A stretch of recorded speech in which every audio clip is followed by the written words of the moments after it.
And we're live. Hello, everybody. Uh, Hi. Okay. I was wondering if Cube was showing up. Anybody want to tag him and see if he's gonna? Yeah. Also, really quick, I have a poll going on for what game I should show Blebby. There's the poll if you want to go vote on it, because there's too much stuff that's tied right now.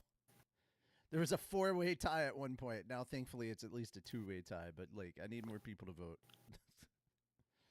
Good times. All right. Quick bit of in-house news. For those of you wondering, yeah, December's tomorrow. We're not going to be uploading anything in December. We don't do December as far as uploads. However. mm-hmm. Overlord has been uploaded for a while in November, and we're going to release it on Wednesday. So, so long as there's nothing else, so long as there's nothing from Katakawa that would stop us, Wednesday. Also, my watch-alongs are going to be shifting from Wednesdays to Thursdays because my work schedule has kind of demanded that of me.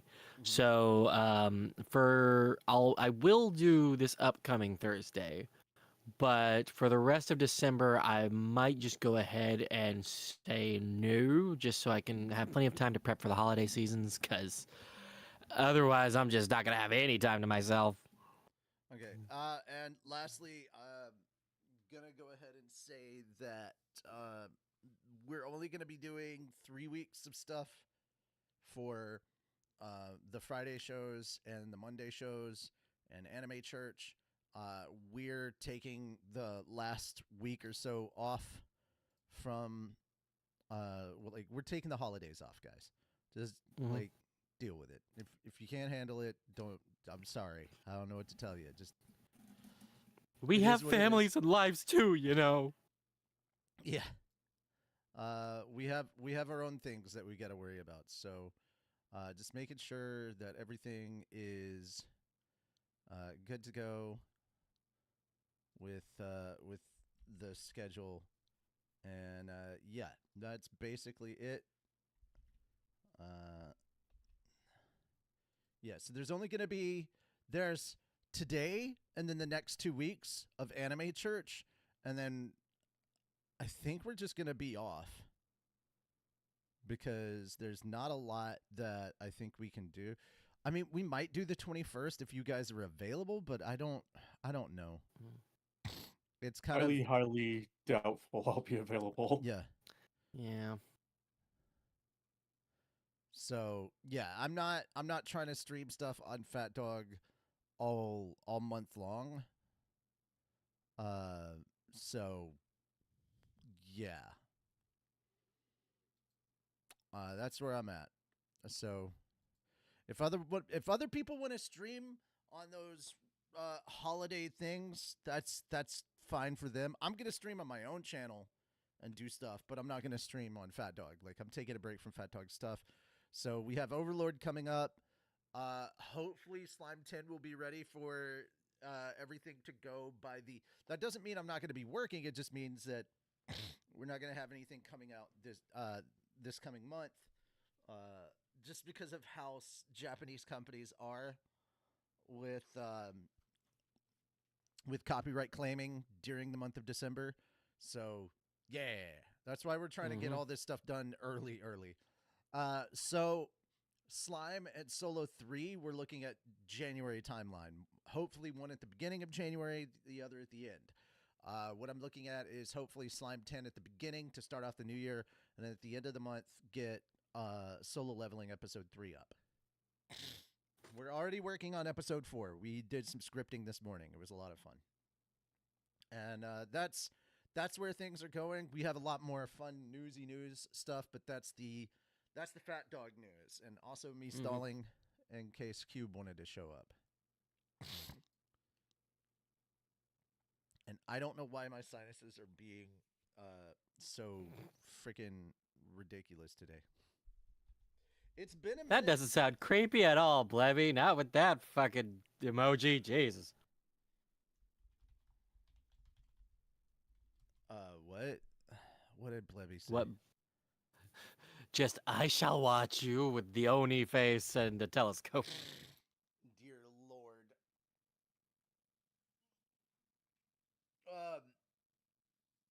Yeah. All right. That being said, it is what it is. We shall go ahead and get started. We got a lot of news to cover. Like, a lot of news. And that's okay. That's a good thing. I'd rather have a lot of news than a lot of nothing. All right. Fenris, you want to talk about Yawasobi? So Oricon reported on Wednesday that Idol Yaosobi's opening theme song for the first season of the Yoshinoko's anime has been streamed 1,126,379 times in 137 weeks since its April 24th, 2023 debut. Oricon records this. I fucking need a drink. I'm having a hard time breathing today, apparently. This is what I get for trying to do this over. Oh yeah, that's I forgot to do the thing. I'm sorry. We just dove into the new stuff because I'm just like, yeah. Hi, welcome to Anime Church, a church where you can cosplay and no one will judge you for it. I'm Richie Roberts, your Minister of Science and Technology. I'm Moonlight Sparks, your Minister of Arceology. Praise Arceus. I'm Fender Sovereign, your patron saint of Snackos. Patron Snake? Hold on. I was in the middle of taking a drink.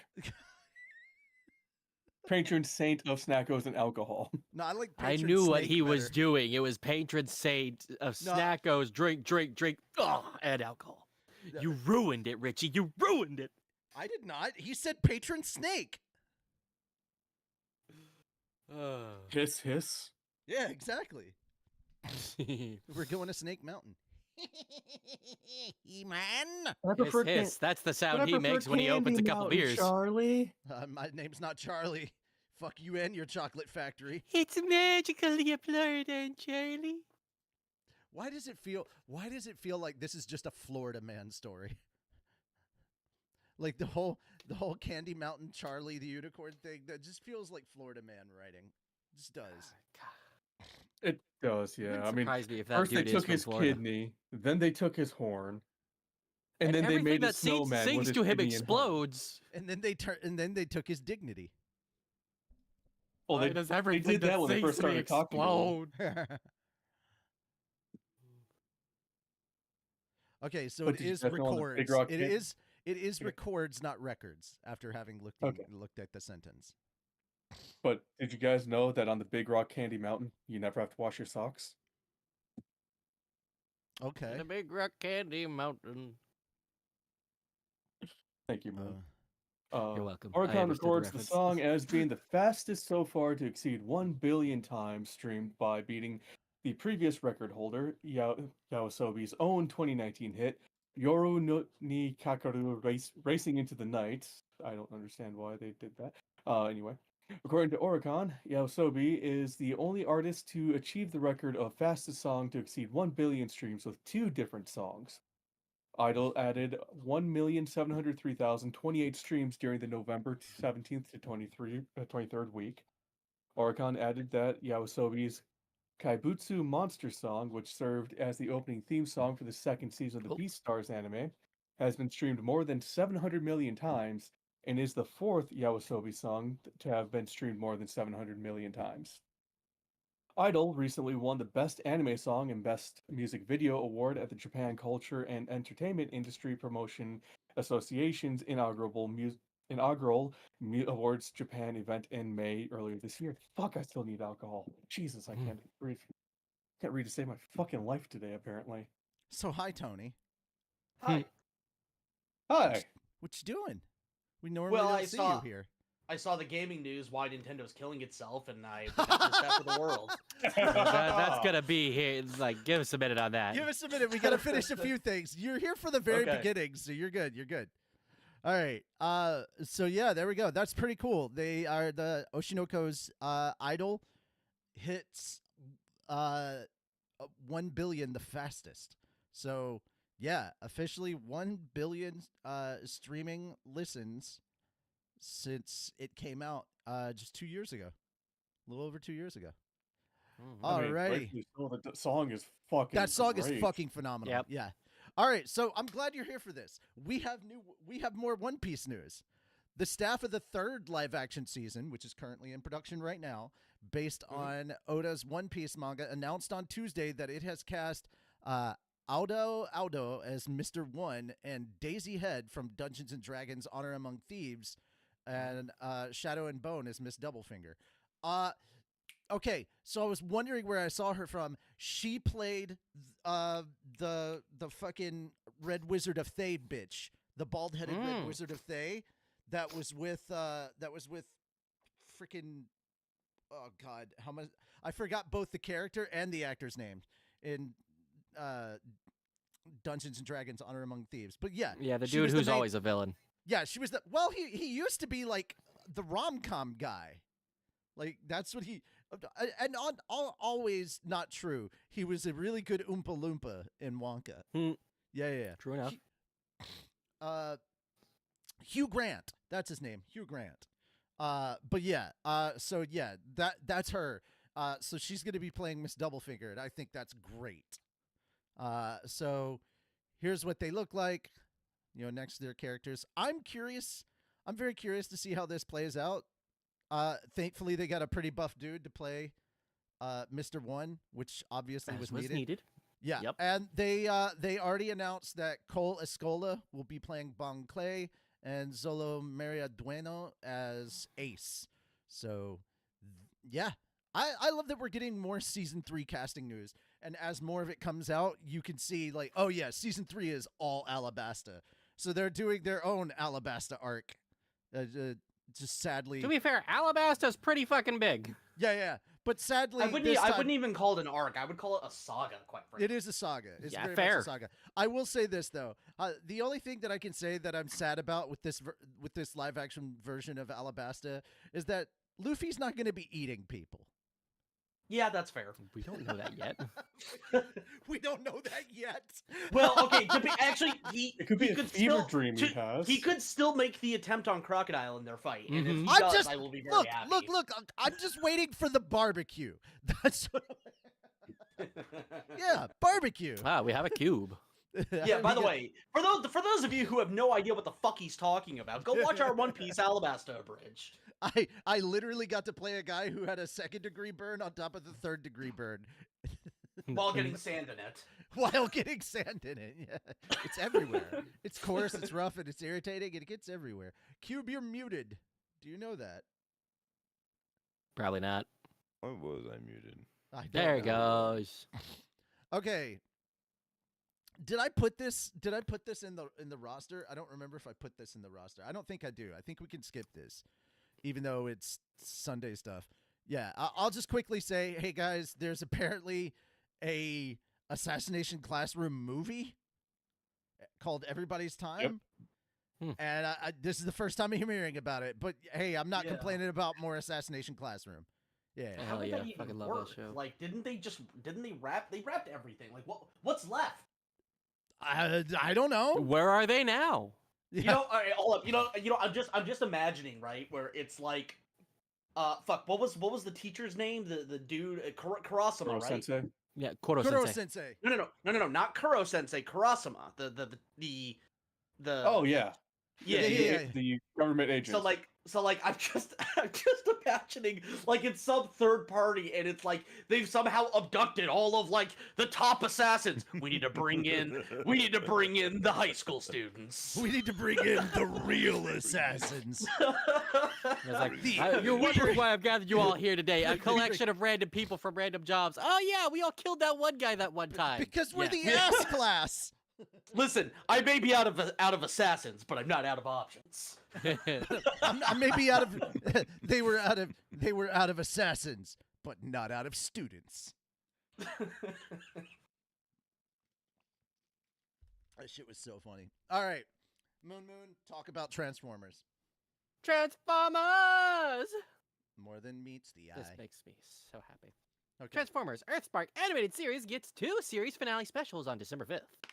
Paramount Plus revealed in a trailer on November 20th that the Transformers Earthspark animated series will get 2 series finale specials that will debut on December 5th. Transformers Earthspark Special Hometown Heroes and Transformers Earthspark Special Legacy of Hope will stream exclusively on Paramount Plus. Jesus Christ! Quick show question: Does debuted- anybody watch Paramount Plus? Anybody? I don't pay for I'm it, not- but yeah. I'm not paying $15. I don't know. I So- love that answer. I don't pay for it. I was like, well, there you go.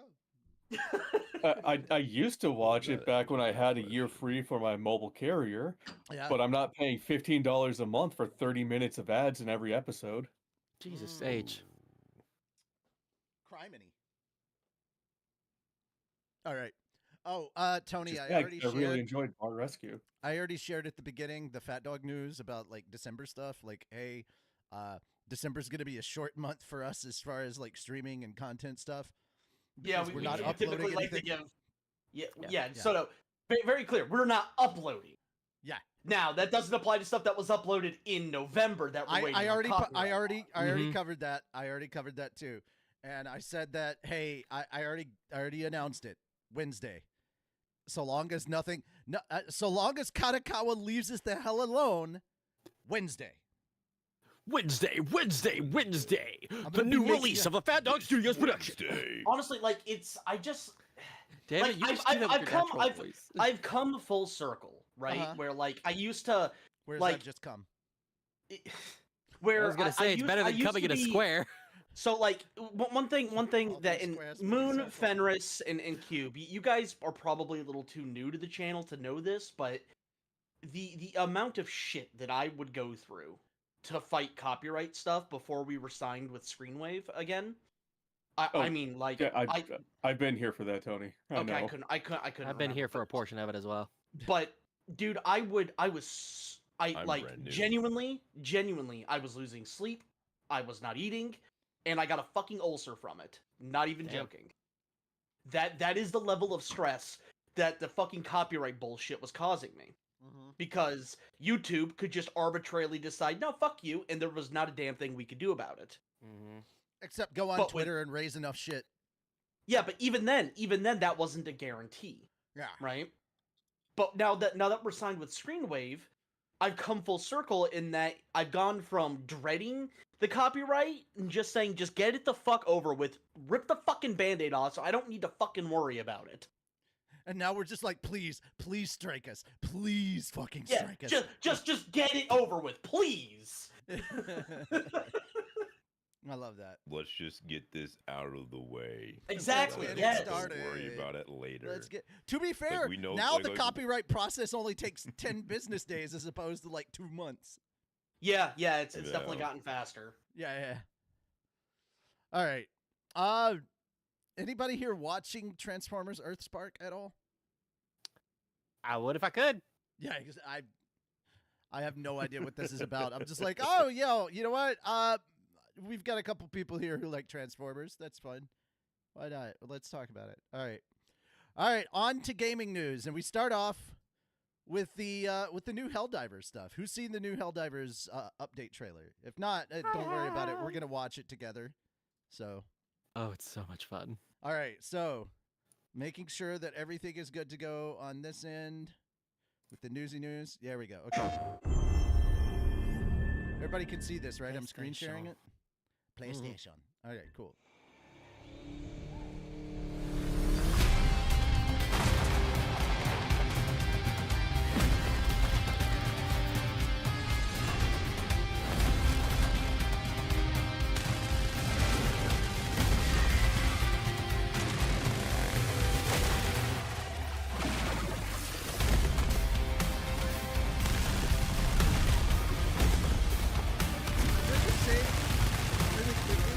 This is the most 80s trailer I have seen in a while, Yeah. and I'm here for it. You I'm can very practically here hear for Schwarzenegger in the back. Get to the chopper! it. Dylan, you son of a bitch.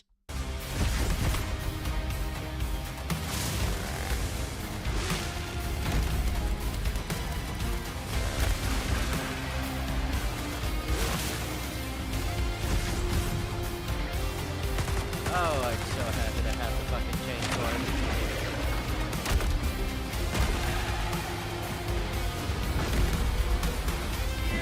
We got a flame puppy now. How many times have we talked about that? Finally, it's here. Oh my god, they're doing one-arm push-ups. Of course they are. All right. So part of me's really excited that we're getting all of this sparky boom stuff. But also, part of me goes, "Dear God, they gave Wraith a chainsaw sword. He's gonna be so happy. He's going to be very happy. I'm going to be terrified." Just don't get in the way. Simple.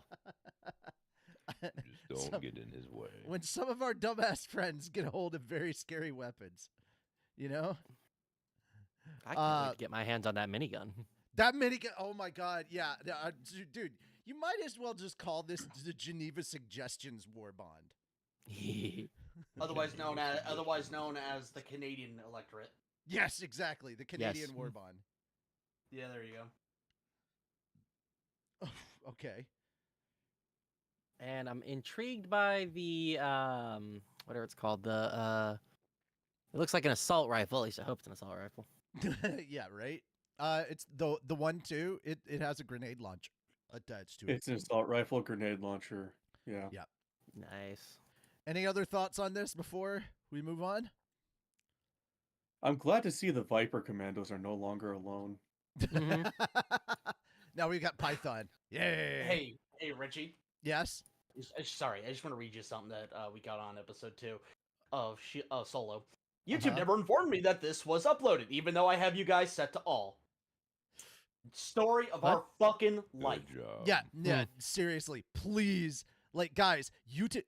We need to put a thing out at the beginning of every episode saying, "Hey, guys, YouTube's not doing its job in informing our subscribers. Please spread this via word of mouth because that's the only thing we can rely on." No bullshit. Mini guns and chain swords. You are fucked. How am I fucked? I'm not the bugs. Kill the bugs and the bots and the squids. Don't come for me. What I do? Oh, and don't forget the mysterious fourth enemy. Oh, that's right. There's an upcoming fourth enemy. Yeah. Oh God. Yep. All right. It's time to talk shit about Nintendo. Yay. Ladies and Unleash gentlemen, the Tony of War. like I was gonna say the thing Tony's been waiting for. Why gamers are mad at Nintendo. All right, let's watch the video first. Why do people hate Nintendo so much? Let's look at their history and talk about it. The Switch 2 is selling like crazy, but it's gotten a lot more hate than most Nintendo consoles get, and I think the history is telling us why. Now this could take like 20 minutes, so I'm going to try to get it as quick as I can. But if you don't know, Nintendo started back in the 1800s as a trading card company. Eventually they moved into making toys, and while the gaming industry was crashing, they got involved and actually shaped it like a toy so it would sell, and single-handedly saved gaming. Using the leader of their toy department, Gunpei Yokoi, they ended up releasing a handheld system, which was the Game Boy. And then many years later, with many iterations, we have the Switch 2. But one thing changed over all these years, and that was how Nintendo approached gaming, because it was very different back in the day compared to how it is now. You see, back in the day, Nintendo was really invested in making their customers happy, and one of the ways that they did that was by being innovative and budget-friendly. And Nintendo has experienced this firsthand. Let's just look at the GameCube to the Wii U. The N64 was popular, and all they did was add more power for the GameCube, and it didn't do very well. But from the GameCube to the Wii, they introduced innovation, and they continued to be budget-friendly, and suddenly the Wii was super popular. And then from the Wii to the Wii U, all they did was add more power and not really innovate in any creative way. And what happened? It didn't do well. And I hear you, it's happened before, so what's the big deal? Well, the big deal is who's actually in charge of Nintendo now, because these people don't actually care. Iwata was a developer, but he was a gamer at heart, so he knew what gamers wanted, and he wanted to keep gamers happy. And he started working on the Switch before he passed away. And the Switch was innovative, and it was budget-friendly compared to the other consoles out at the same time, and it has done amazing. But once Iwata passed away, they ended up implementing two people who were business people, who don't play video games and don't actually care about the gaming industry. And they're not shy about it. They don't participate in any of the directs, which was a way that Iwata wanted to show everybody how they were actually listening to gamers. And the only time we ever hear from them is when they're talking to the investors, because they only care about investors. And we can see the direction Nintendo's going with everything they've done ever since they took over. Starting with pricing. Nintendo used to discount. They used to have games that after they sold a certain amount, they would reduce the price because they'd already made their money and had profit, and they passed the savings on to you. But the guys in charge now only care about the money they can make immediately, so they stopped reducing the prices of their games, saying that their value is going to be worth it. And the Switch 2 is the culmination of this. They introduced this new console, which is more powerful and more impressive, but it's not innovative. And then they made it just as expensive as the most powerful consoles out there. So the reason people are upset with Nintendo isn't because the Switch 2 sucks, it's because they're being anti-consumer and they're showing that they only care about their investors and they don't really care about gamers. And they have so much money that they can do whatever they want and people are still gonna buy their stuff. Why do And there you go. Yep. Just a note. And Nintendo's always and been also- anti-consumer. On the NA side, Reggie left, who was very pro-consumer, Yeah. and is now Mhm. replaced with Doug Bowser, who's a former EA executive. Mhm. So Isn't yeah, Bowser on his way out too? Yes. Yeah. Yes, he is. He sees the sinking ship. Yeah. But no, dude, Nintendo Abandoned has EA for the same reasons. Yeah, Nintendo has always been anti-consumer, just to varying degrees. I would say Yes. under Iwata, it was less so. Like, Yeah. especially because the motherfucker like literally took a 50% pay cut so that he didn't have to fire a bunch of people. Yeah, To be no, fair, that's... Reggie's the one who kind of told him to do Yeah, that. exactly. Yeah, Reggie yeah. is the one that kept them from being full-on anti-consumer. Yeah. He kind of reined them in. But Not they, only I'm that, sorry, but like he but straight they, up convinced them to make Wii Sports part of the bundle with Yeah. the Wii A and bundle. come free. Yeah, he Yeah. had And to that was the fight best hard decision. for that. That was the best decision because that made Wii units fly off the shelves. Everybody Yeah. wanted Oh, to play yeah. Wii Sports. Dude, I fucking loved Wii Sports. I played was that with fun. my parents. me Yeah. too. Me too. And also, But, it's also why like the Wii was on like so many like cruise ships or random other similar or like Yep. elder centers or Yeah, yeah. whatever, because it's like It, it tra- came it with Wii transcended Sports, generations. and It that's did. all And that's all they another thing- wanted. Another thing, when And I it went gets to you see moving. when I went to Texas to see my parents back in 2020, like a month before all hell broke loose and the world shut down, I brought my Switch with me because I was playing Breath of the Wild back then, And my parents came in and they're like, "Oh, hey, what are you doing?" And I'm like, "Oh, I'm playing the new Zelda game." And they're like, "Oh, that's cool." And they look over and they're like, "All right, well, it's time to eat." I go, "No problem." I walk over to the dock, I put the Joy-Cons on it, and I bring it with me. They're like, "What are you doing?" I'm like, "Here's the game." And my dad looks over it and he goes, "Wait, you can literally take it off the thing. It moves off the TV and you can play it in your hands." And I go, "Yeah." He goes, "That's awesome." I go, No. This is awesome." And then I took the Joy-Cons off, set the thing down, and put the stand down, hooked the Joy-Cons up to the controller thing, the controller port that comes with it. And he was like, "Wait a minute." And I go, "Yeah, literally this is airplane mode for me." And my dad was losing it. He was like, "Oh my God, that's brilliant." Like, dude, when they innovate, but like, God damn it, I wish they didn't suck so much when it comes to their consumers. Yeah. I'm just honestly praying for the Steam machine to kick Nintendo's ass and just get them out of the market. I want Nintendo to go the way of Sega. I Agreed. really, really do. Yes. Agreed. But To be fair, Nintendo's the only one that still doesn't believe the console war is over. Mhm. yeah, Yeah. but Nintendo and I'm a ruffle some fucking feathers with what I'm about to say here. Okay. I'm a ruffle some fucking feathers, but I place the blame firmly on the Pokemon fan base for why Nintendo is the way they are. Oh no, I agree. No. Yeah, The agree. I can Pokemon see fan that. base has let Nintendo get away with absolute dog shit for forever. Yep. Yeah. Yeah. They have proven time and time the again. Disney adults of the gaming world. Exactly. Yeah, exactly. And yeah, they have proven time and time again that no matter how shitty of a game is, as long as it's got the Pokemon name on it, it could literally, actually, someone would probably be into this, but it could literally be Pikachu shitting into your fucking mouth and they'd buy it. But some people are probably into that. I mean, why would you pay for that when you could just get it from Rule 34? I still think Pokemon Actually, peaked at Gen 5. To be fair, Tony, this latest game that they released and the one that they've got coming up, people have abandoned. Like, the Pokemon fan base has largely abandoned. Like, yeah, they're 50% of the jumping Pokemon ship. fan base has left. They're just like, I you have will ruined. listen. I will believe it when the numbers come in for the next generation. We'll see. Because this happens with almost every fucking game they announce, where it's like the bring back the national decks with fucking I forget the one where they were in London or whatever. Yeah, or England or whatever, and it's like people are like, "This is ridiculous. We're gonna boycott it. We're not gonna buy it." Fuckers sold like goddamn hotcakes. So I will believe it when I see the numbers. I genuinely hope. Yeah, I genuinely hope you guys are right. I want to be wrong. I think part of the reason why the numbers still kind of go pretty high is because a lot of parents know Pokemon is a safe game. Ish. Yeah, but yeah. No, not ish. No guns, no blood, nothing like that. Cartoon violence at best. It's still slavery. But they're okay with it's still dog slavery. fighting. Yeah, it's still Sure, slavery. if you want to look at it that way, but That not a single parent is explains going why to look that- at it and just be like, "Ha ha, slavery." They're going to look at it and be all like, "Okay, they're catching monsters to No, fight." I'm just okay. saying. ERB said it best. Mighty Morphin Michael Vick. Your animated slave fights make me sick, and that's Yeah, I was kind gonna of say, what it that- is. Yeah. That explains why it does so well in the South. God damn! Shots literally fired. I would like to take this time to point out that I am from the South and I don't play Pokemon. Arceus. Dude, that is like every other game in my ADHD repertoire. I played a little bit of it and then stopped. Man.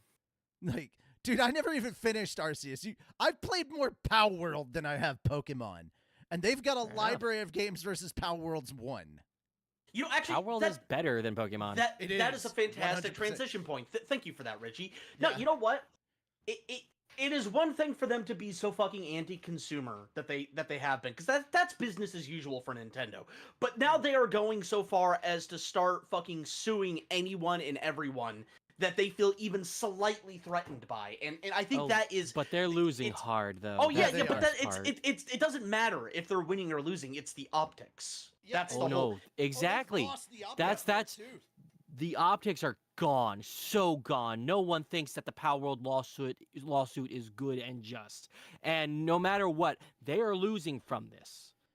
If they win the lawsuit, they have lost faith from so many gamers. Also, if they funny- lose the funny And enough- they're lawsuit, going to lose they've other lost lawsuits faith, following and they're that. going to lose their money. Guess what else? Guess what else? It has now hit the mainstream consensus that Pokemon is a copy paste of a freaking Dragon Quest. Power. Oh yeah, of course. Yeah, like it is.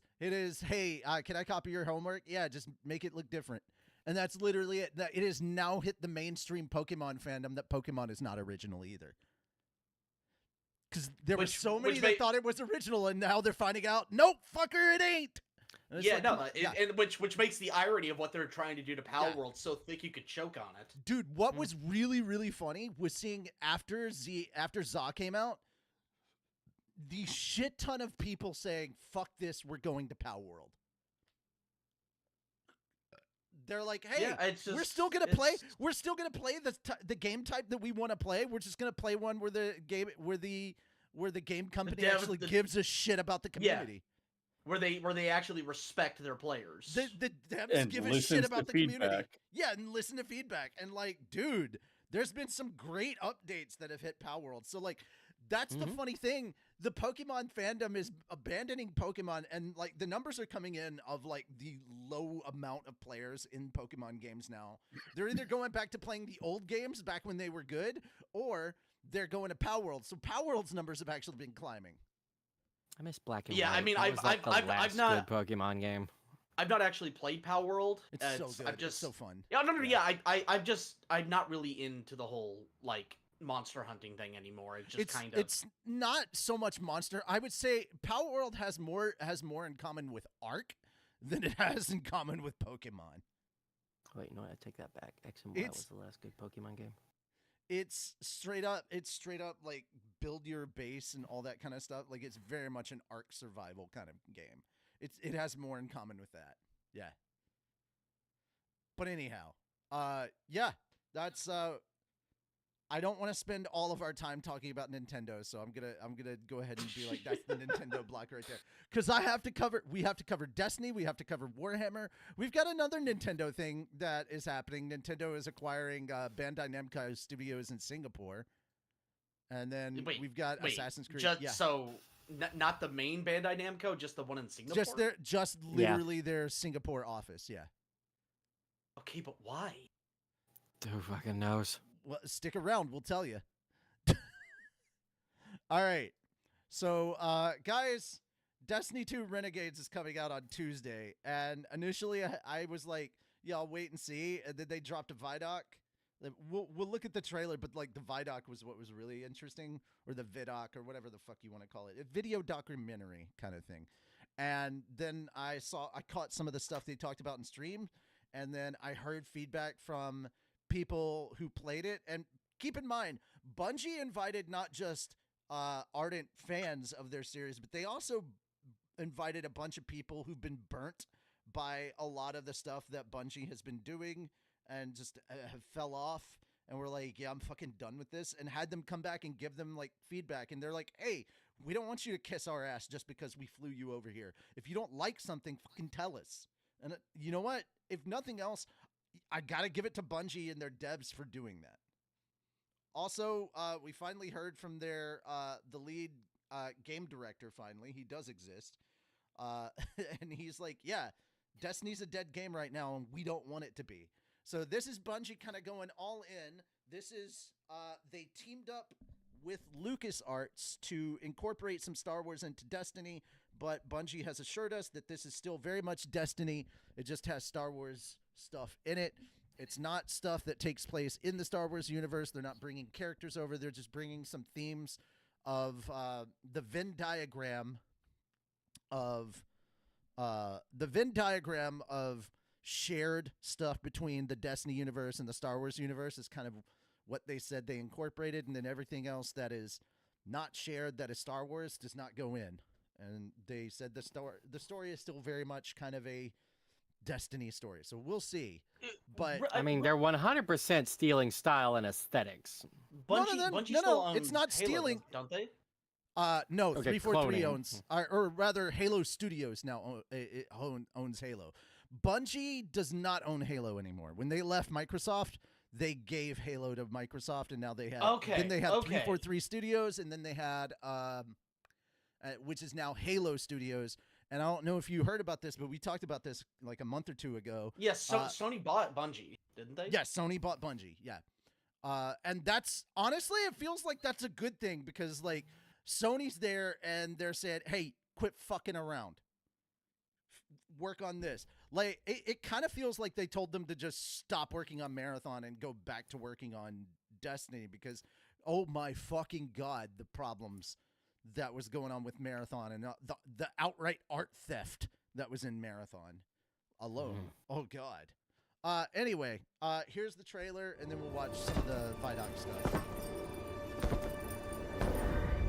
You are supposed to protect the people, not rule them.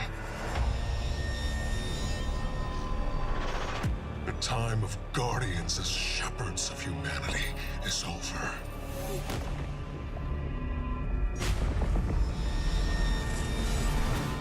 No. I've been waiting so long for this. Dredge and hope. Oh, by the way, they did announce that's Alex Lee as the new bad guy. I love that. So we're getting Genu as our bad guy. Yeah. They've shown me a vision I can't shake. New Cabal. And I'm sure you may know this, Tony, but that's Todd Habercorn that you're hearing talking right now. Oh yeah, no, his voice is unmistakable. The Barrent Imperium sprung up out of nowhere across the system. That doesn't just happen. It's the Nine. And I'm putting together a crew to prove it. What do you say, Weapon? Welcome to the new Mars. Now the only law on Tharsis is the gun on your hip and the light in your hands. You'll do well here.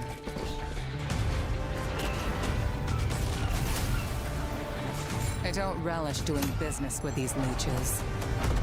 But we need to find out what the Dredgen are after. You crave justice. Why die for a criminal? Huh?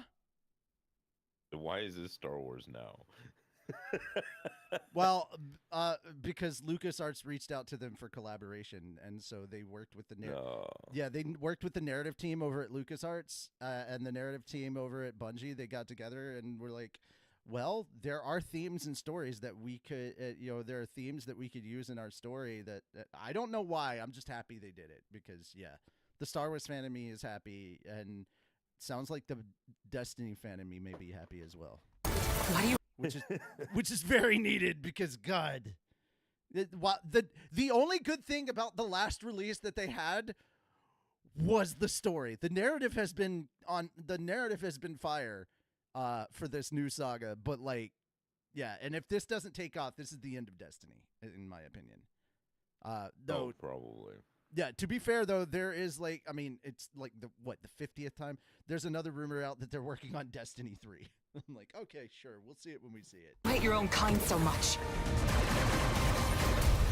It's time to take the fight to the Imperium.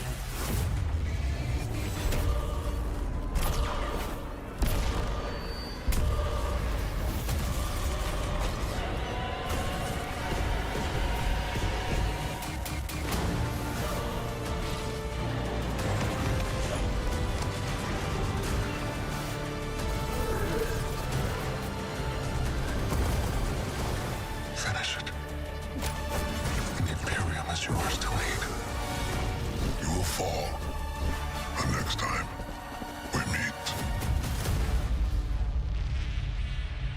Only one play left.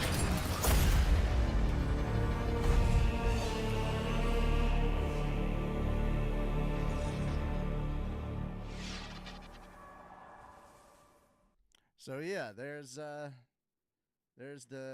trailer, and then we've got a Vidoc. If you guys have anything you want to talk about the trailer before we jump into the Vidoc or Vidoc or whatever. I will also say the new bad guy also reminds me a lot of Darth Revan. With the That's way his probably mask the point. His mask looks like I'm lot so like Darth I'm so Revan. glad I'm so glad you said Revan. Too many people have been saying Kylo Ren, and I'm like, no, No, Make it's it not. Revan. It's not Kylo Ren. Make It it looks Revan. like Revan. Yeah, no, I agree. Let's. Okay, so This is Destiny of the Star Wars lens, like this really cool combination. That also I want to point out that one of the big in-game thing that they showed, like their post-campaign content that they showed, felt very much kind of like Destiny meets Star Wars meets Helldivers. And I was kind of here for it because it's an extraction thing. You go in, you accomplish an objective, you have to get back to your ship, and the first person that jumps in the ship actually can use the ship's cannons to fire on the enemies coming in and keep their buddies like safe. I'm like, oh, that's kind of cool. So it definitely has kind of a Helldivers feel to it with the extraction element. hasn't been done before. I can't wait to take Praxic Blade to Mars. Don't be a ridiculous fan. Just stay cool. Wait, we gotta squat it up and play through. Oh, yeah.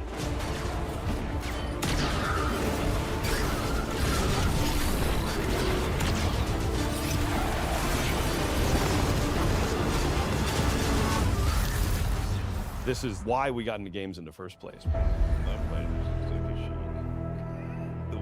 Some of it does. Hey, that's part of the elements. They said that the environments are like the biggest thing that they took from like of Star Wars inspiration, because they want the environments to feel kind of Star Wars and also very Destiny.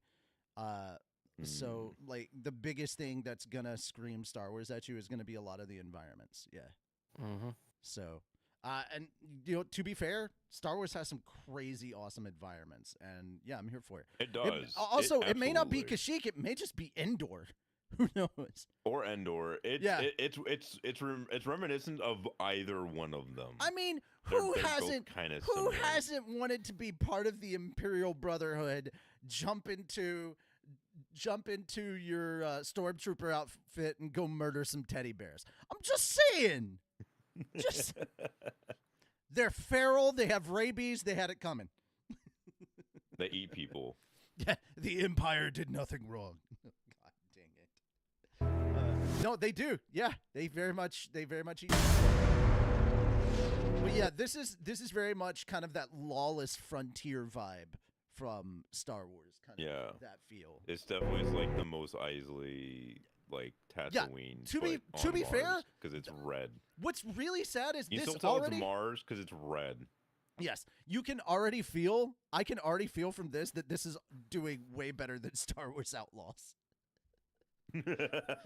This is already outpacing a Star Wars game, and I'm like, wow.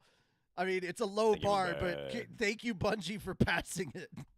Early on, we developed this North Star, authentically Destiny, unmistakably Star Wars.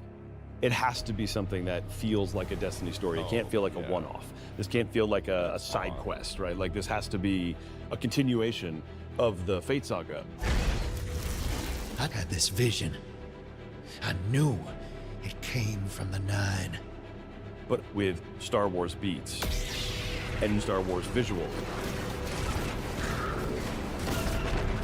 This was uncharted territory for Lucasfilm. Also, a lot of the sound design is straight up Star Wars too, and because like they were like I just heard they that want you to feel.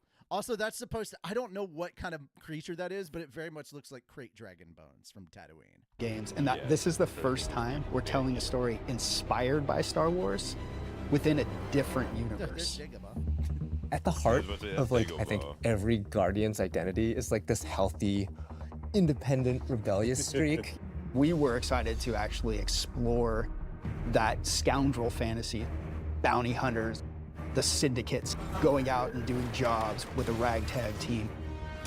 We took inspiration from Star Wars to ensure the scale, visual language, soundtrack, and cinematic storytelling. Oh, that's the other thing. Okay, so Tony, I really want to point this one out to you. You remember back in 2023 when I was living downtown because I was homeless and I was waiting for my voucher to come in so I could get a place?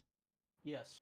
I was right behind Belmont College, where apparently they do a lot of orchestrated gaming soundtrack stuff.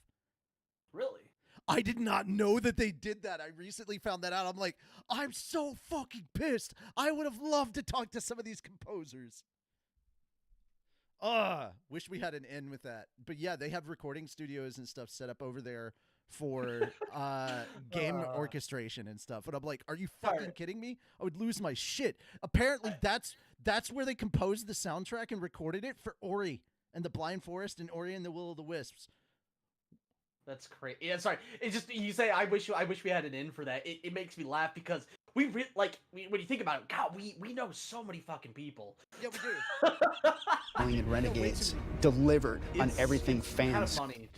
If it wasn't for YouTube's copyright stuff, we would probably be crazy popular right now because of just the amount of people we know. We have come to expect from the franchise. The Praxic Blade collaboration stands out to me. Yeah. Because lightsabers are so iconic, it was absolutely critical to get that balance right. The team at Lucasfilm Games was just so solutions focused. It wasn't, it has to be this way. It was a lot of back and forth and asking questions about how would this work? Well, let's talk about it. All right, so we need a different energy source. Okay, what would that look like? It was all about like what is best for the player. Also, hearing that as a writer, that makes me really happy because okay, so we did this on a stream, but whenever we eventually get to putting Infinity's Light out in whatever form it comes out as, there's a lot of conversations that we had to have about the infrastructure of different cities and the community outside of the academy, all these things, all the different races, what is their history? We had to go into a lot of detail and ask all of these questions. How does this work? How does that work? And when we borrow from something, but we have to make it fit in that universe, we take a concept or a theme for something, we're like, all right, now we have to change this and that.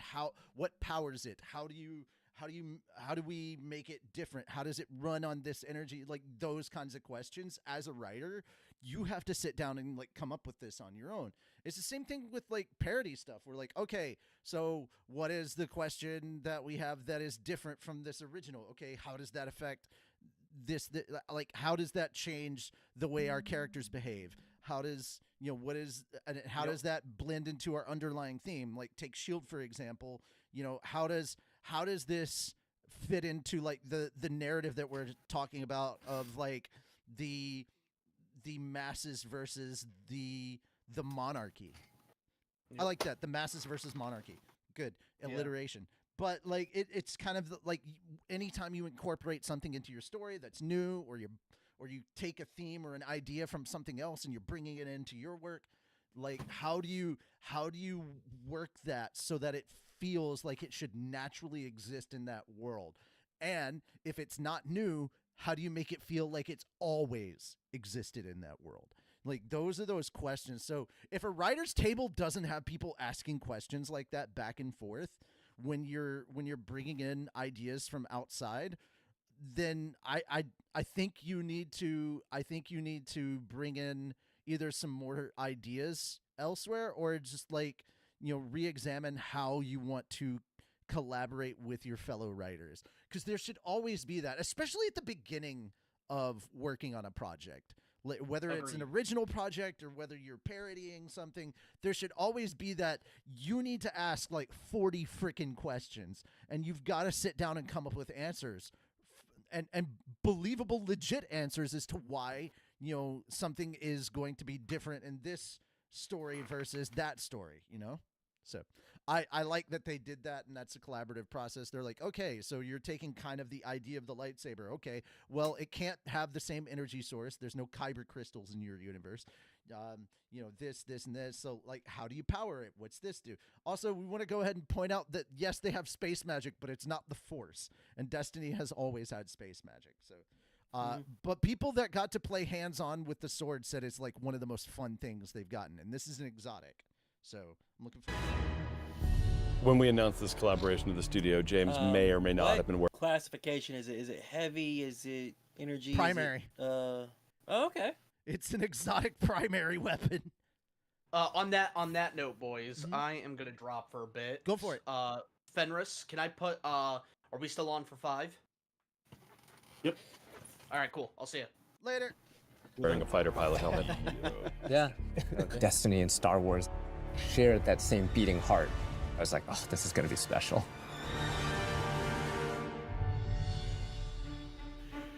This is the part I'm looking forward to the most. All right, usually the Vex are like a big hive mind kind of collective group, and now some of these Vex have broken off and they're showing individuality. So one of the first things that they do is they start wearing clothes and committing crime. Yeah. So as they're becoming independent, that's what they do. They form a syndicate. They commit crimes. They put on clothes. And it's like, wait, what an interesting way to approach the difference in Vex. And I'm like, oh, that raised all sorts of interesting questions. I'm looking forward to the narrative in this. I'm really looking forward to it. Also, come on, who doesn't sit around gambling with cards when they're like doing crimes and evil and stuff? I like the idea of Destiny lore. I just wish they didn't like eke it out in the most asinine fucking way possible. Also true. I'm not the biggest fan of a lot of the stuff that they got rid of either. Witch Queen was phenomenal, and I will say that some of the best story that has ever happened in Destiny's history, like, I would say, hey, just sit down for like a week or a month and watch a bunch of lore, and then just the only thing that you have to buy, I would ask, please buy the final shape. If you watch the lore video, then you come in with the context that every Guardian that was here from the beginning or got a little bit of lore from Destiny 1 and then started playing Destiny 2, like that whole thing, like you'll come in there and you'll understand, and it will feel so fucking rewarding when you jump into the Traveler and you play that story, because it's so good. Like the final shape was, I was kind of like on them continuing Destiny after the final shape, because the final shape felt like such a good send-off. You could have ended there. That would have been it. Go out on a high note. Why are y'all so insistent on going out on a low note? Ugh. Damn. But yeah, it's like Destiny, like I don't mind lore that's like sometimes like hard, like that's like hard to approach, because like Warhammer's that. Because it's like, dense. Exactly. Warhammer is super fucking dense. Destiny just, the lore's just inaccessible. You just can't find it anywhere. No. It's very accessible. You just have to know where to go. Go to My Name is Bife. Literally, dude put up an 8-hour video that gives you all of the story beats and all of the context, the narrative and the lore that you need to know from before D1 all the way up to the final shape. Watch that over like a month. Just make it into bite-sized bits that is easily consumable. Do that and then go play the final shape. Literally, it's like you're jumping in, having all the context you need. Meanwhile, 40K over here has hundreds of physical books and audiobooks and thousands of other ways to get their lore.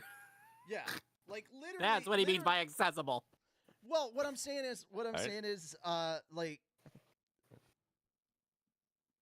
there's what I mean by like, there's several channels. Like Destiny's like lore's not accessible via Destiny itself.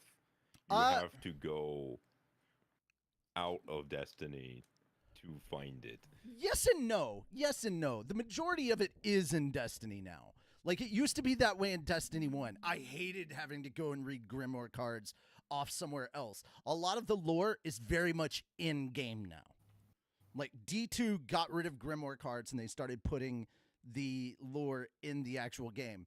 Now, some of it is on, like, a bunch of armor sets. There's, like, little pieces of stuff that build upon lore or add new lore in. And it's a question of whether... And, hey, if you don't want to dive that deep, you don't have to. That's why there are other channels that will dive that deep for you. However, the general overall lore of Destiny is very much built into the game. I'm saying go watch the videos so that you don't have to buy all the other DLC in order to experience that lore. You get that lore from watching the video. Essentially, I'm trying to save you money. You're already a 40K fan. I'm trying to save you some goddamn money. Okay? I've played some of Destiny 2. Yeah. I think I played Destiny 2 like right before they swapped to Steam when it was still on consoles. Battle.net. Oh, God. Okay, Battle.net. Okay, I don't know when they transitioned from one to the other, but yeah. It's probably gotten better since then, Yeah, because they did I'm pretty sure that was before Witch Queen. It was before Witch Queen. I think when they finally did the PC port and put it up on Steam was around the time that Bungie went independent from Activision. So yeah, because before Moon's it was Haunted. on Battle.net. It was around Moon's Haunted. Yeah. All right, here we go.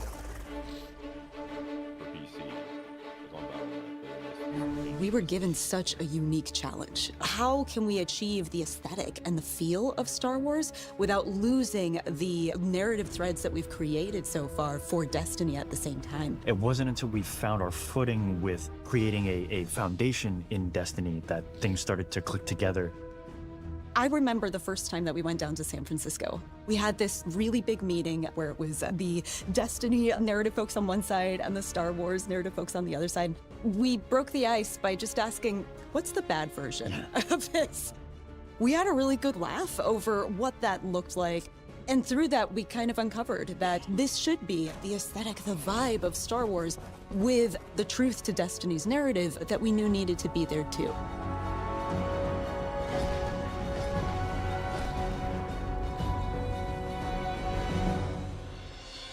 We begin 2 months after the Edge of Fate has happened. The world has moved and changed, and we're still trying to figure out what Binding the Nine means.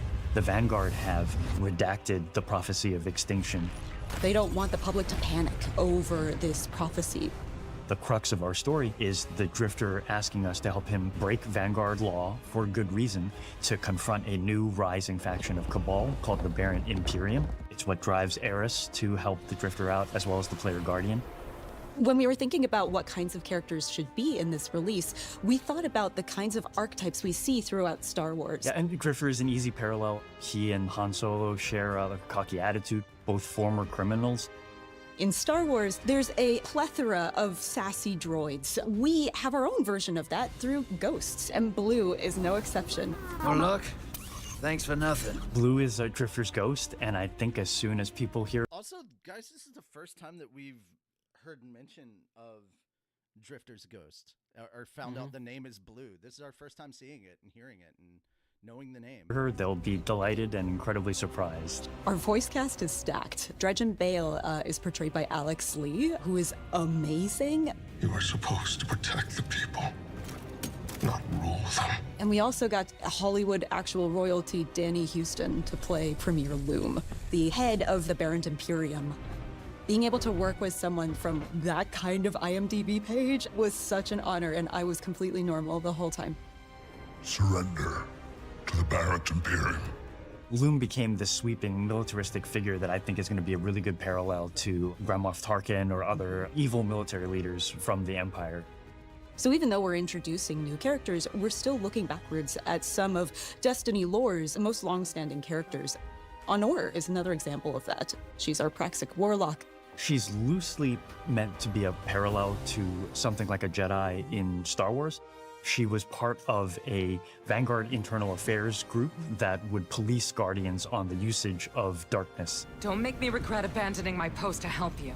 Not now, Honor. Yeah, she has to grow up with the times a little bit, because the world has changed and a whole lot of people are using darkness now, and she gets to grow and kind of ask herself, like, am I still adhering to my own values if I allow myself to be open to these kinds of ideas? The Drifter belongs with us! The Drifter left your cult long ago. And then there's Bale, Dredgen Bale. Dredgen is a dark guardian that represents absolute darkness. Dredgen Bale doesn't like the fact that we're ruled by a city of immortals who can't step down and that weren't elected. He's got kind of a point, but his methods for addressing that point suck. He makes many bad choices. One of my favorite parts about a lot of villains in Star Wars is that they have just like the capability of making a right choice and then consistently do not make good choices. Bale is trying to fill a hole in his life in all the wrong ways. And he just can't, and he never will. But man, we're gonna hope that he does someday. The time of guardians as shepherds of humanity is over.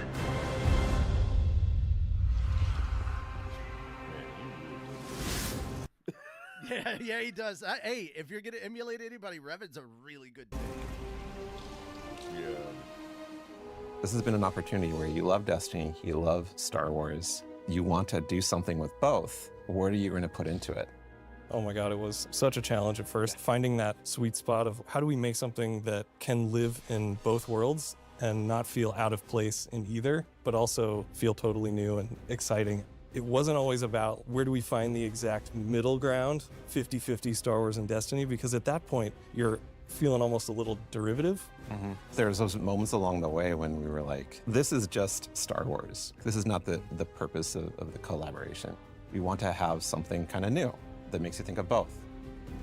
I remember when we were trying to figure out what we're going to do with our new Cabal. We started in that place where it's just Cabal wearing a stormtrooper outfit. Yeah. But it wasn't until we injected more of that weird alien design of a lot of these armor sets, that was kind of what switched it over from this is too derivative to this is really working. I think that does look better as a set of armor that would kind of emulate stormtroopers without actually being stormtroopers. I'm glad they made that change. Yeah, without like 100% evoking stormtroopers. it comes through in the visuals in every single map. There are little Easter eggs and little treats here and there that we hit around, and Lucasfilm Games has been awesome at collaborating with us and even putting some of their input onto our maps so we can really give the players something exciting. The switch flipped in my head like, oh, we would never have done this without this collaboration was the Syndicates. Yeah. We're going places with the Vex and the Elixni and the Cabal that we really weren't going to go before. Oh yeah, and trench coats. And trench coats, yeah. We have Vex in trench coats that are playing cards. It's so awesome, and I don't think we would have dared do that if we didn't have this opportunity. No, and it was the perfect time in our universe to do it too. The Star Wars fans on the team just start coming out, telling their stories about what they're excited to build, and far be it from me to get in the way. We make a lot of weapons in Destiny. How do you take a weapon in Destiny, which we have literal like 4 digits of guns, and understatement, right? And make something that feels new, but also does justice for Star Wars. And Blaster was really obviously the choice. They're roughly in 2 groups. There's dynamic blasters, which are intended to be harder hitting, firing a ton. Brute force. And then we have a number of balance blasters. As you're shooting, and the heat is building up, you're going to have a venting opportunity where you can hit a perfect vent. It's like functionally a reload, so you can start shooting again much faster. Sweet. I gotta ask though, what about those Cabal blasters? Are they accurate? What difficulty are you playing on? Yeah, do the Cabal have Stormtrooper aim? That is the real question.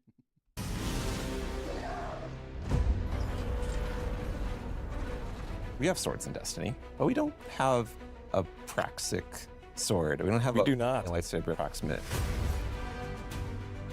It's an exotic primary weapon that's kinetic, where you can reflect a bunch of blasts, kill enemies with it, and throw it out and get a ton of damage.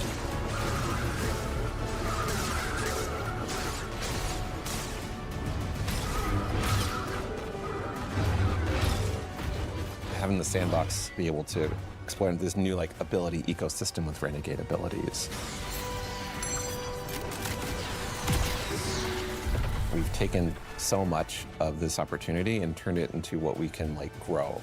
Every corner of the game, from the art, the design, the audio, the music, the UI, the rewards, completely infused with the magic of the collaboration. It's really been a real treat to be a part of. Yeah, it's super satisfying.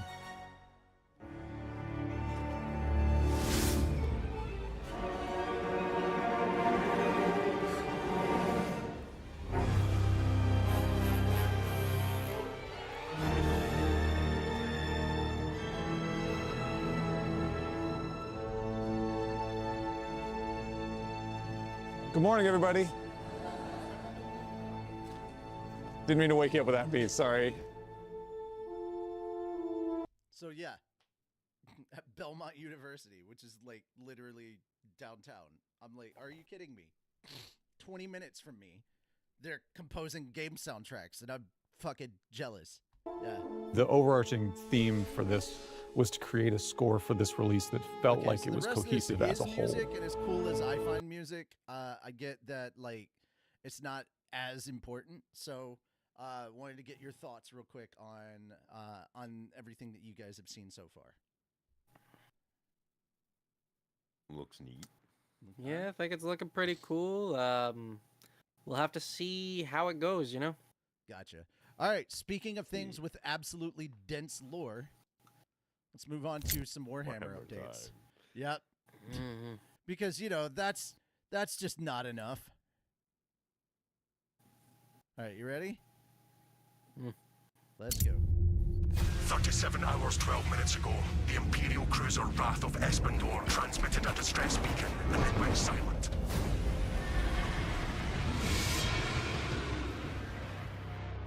So this is in the game, or it's coming to the game, Yes. like soon.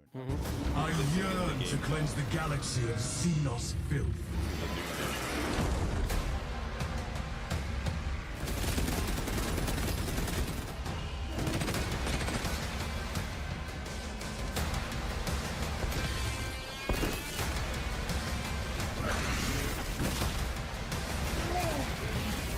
Unleash the Emperor's wrath on these brood-born vermin.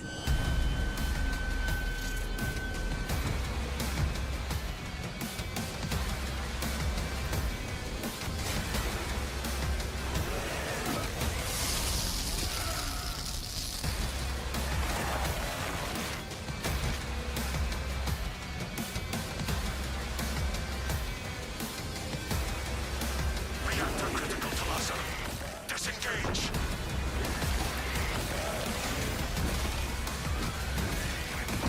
Remain vigilant. The Xenos infestation goes deep in this ship. There you go. Thoughts? It looks really cool. I've actually got to play this portion of the game. I haven't done too much with the multiplayer missions and stuff yet. I've already played many hours since this update has come out.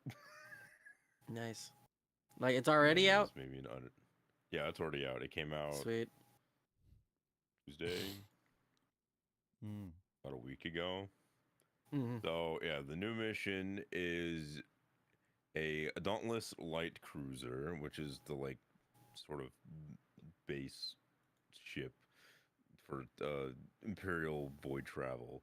Has been overrun with a fuck ton of Tyranids, and you are Clearly. sent in to try to hopefully, potentially reclaim this ship, and if not, blow it the fuck up. Also, I will say I like that we've got Hedonistari skins now. That's fun. That's a Slaneshi offshoot, or well, I say Slaneshi, Emperor's Children offshoot successor chapter that I'm wanting to Which paint up one? some of my guys at. That's the black with the purple arms. All right, we got No, four that more. is Dark Krakens. They are a Dark Salamander Krakens? successor chapter. Oh, okay. Okay, we of got four more topics to cover. Salamander. Then where am I getting confused on the Hedonistari? Let me look that up. All right, so we got 4 chapters left. 4 stories left. Let's get to it. Back to Nintendo. Nintendo to acquire Bandai Namco Studios Singapore. Nintendo announced on Thursday that it has entered into a share transfer agreement with Bandai Namco Studios in order to acquire the latter's Singapore-based subsidiary support studio, Bandai Namco Studios Singapore. The studio will become a wholly owned subsidiary of Nintendo's and thus renamed to Nintendo Studios Singapore. Nintendo will acquire 80% of the studio's shares in April 1st, 2021. Yeah, happy April Fools. And will acquire the remaining shares sometime after that, once the subsidiary's operations have stabilized. Nintendo announced on September 30th earlier this year that it has founded Nintendo Singapore It is unclear whether the acquisition of Bandai Namco Studios Singapore is related to the founding of the new studio. Bandai Namco Studios Singapore has done support development for such titles as Ace Combat 7, Soul Calibur 6, Taiko no Taitsujin, VR Festival, Tekken 7, and Tekken 8, and has also done support development on the Nintendo title Splatoon 3. The studio developed the Hirogami game, which launched digitally on PlayStation 5 and PC via Steam and Epic Game Store on September 3rd. I don't really have any thoughts on this one. Nintendo's just swallowing more company places. That's what I got. All I'm hearing is Nintendo's trying to pad their patents for more lawsuits. Yeah, that's what I'm hearing. All right. Okay, so Assassin's Creed Shadow is trying everything it can to get people to buy their fucking game. And this time they unleashed a crossover event with Attack on Titan. Which is so fucking stupid. Yes. Rurouni Kenshin, Seven Samurai, Demon Slayer. So many better choices. Yeah, the event's teaser video features a despite what they say, people go to Assassin's Creed for historical fiction. Yeah, not Attack on Titan. The event's teaser video features a character dressed as Attack on Titan character Mikasa Ackerman. Pardon me. I'm gonna have more. There we go. That's better. A location reminiscent of the underground lair scene in Attack on Titan Season 3's episodes 42 to 45. A frozen titan in the likeness of AOT's main character Eren Yeager's Attack Titan also appears in the teaser.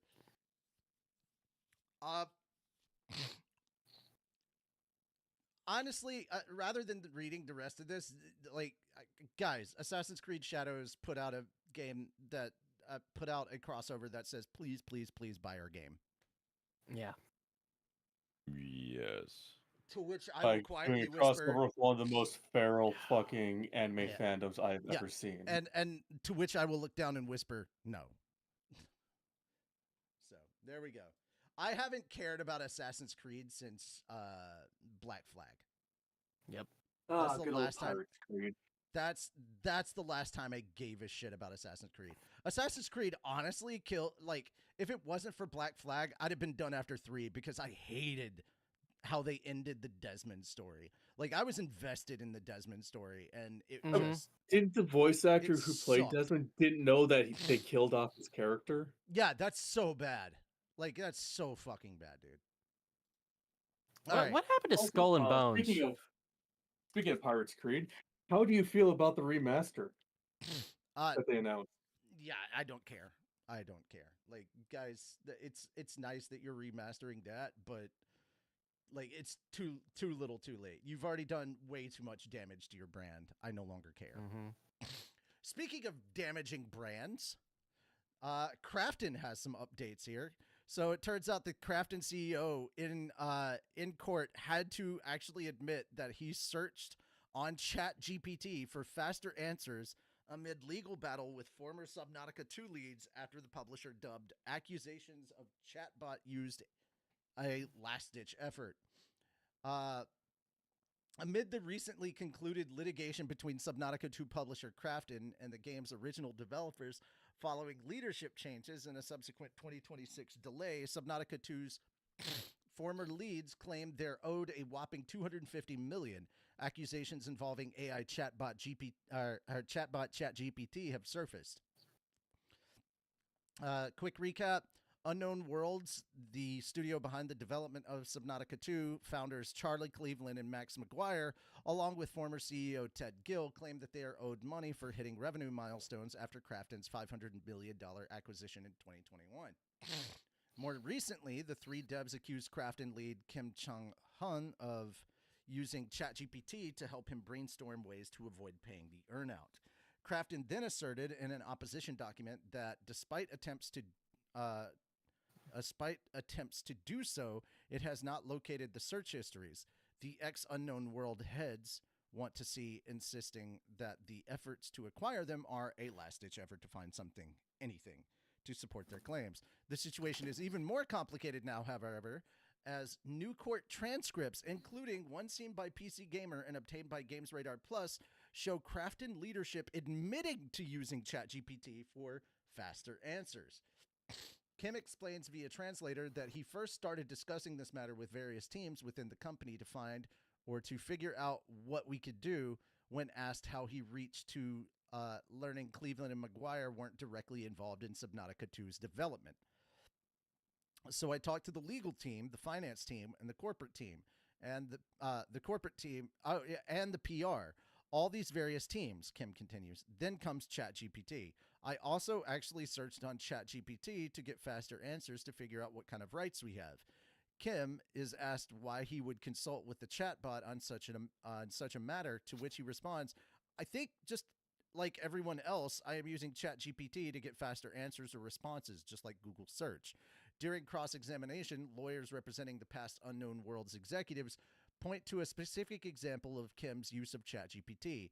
In a June 2nd message to Maria Park, Krafton's head of corporate development, Kim included a link to ChatGPT and referenced the advice it gave him. Now, ChatGPT is starting to answer that it is difficult to cancel the earnout, he wrote. If so, this is a contract under which we can only be dragged around. Although this instance of chatbot usage was deleted afterwards, the Unknown Worlds attorneys say others from the same period weren't. Kim replied that he deleted such chats as he learned that if you use certain important information concerning your company, then that type of information can be used by OpenAI for learning purposes. He isn't wrong, but it's certainly an interesting statement considering the situation at hand as a whole, as well as Krafton's recent surprise rebranding as an AI-first company. One, it says, comes with the era of AI transformation. In a trial transcript from November 19th, Krafton's vice president of global strategy, Dr. Richard Yoon, agrees that Kim sent him messages of ChatGPT making recommendations. He should return to Korea as soon as possible and start working with humans, Krafton executives commented, according to a cross-examination lawyer. Krafton tells Games Radar Plus in a statement, "We are grateful to the court for its thorough commitment to understanding the facts, and we are confident we have demonstrated our commitment to delivering the best game possible for our fans.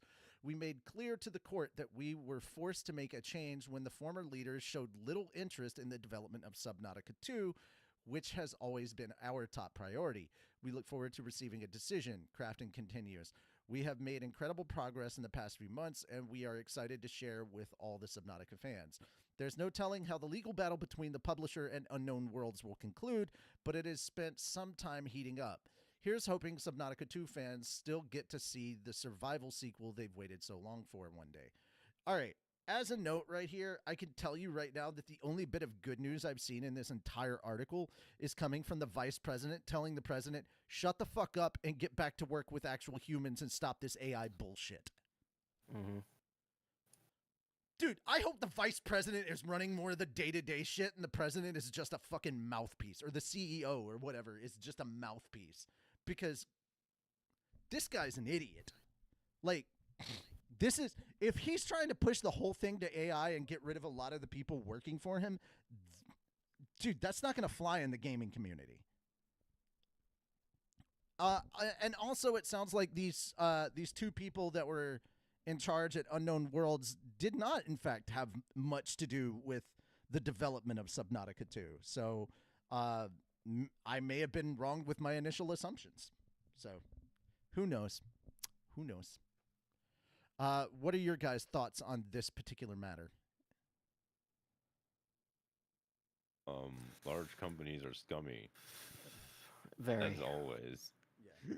And CEOs. With certain very Also, small exceptions. Guys, you got to understand something else. CEOs of dev companies, also kind of scummy.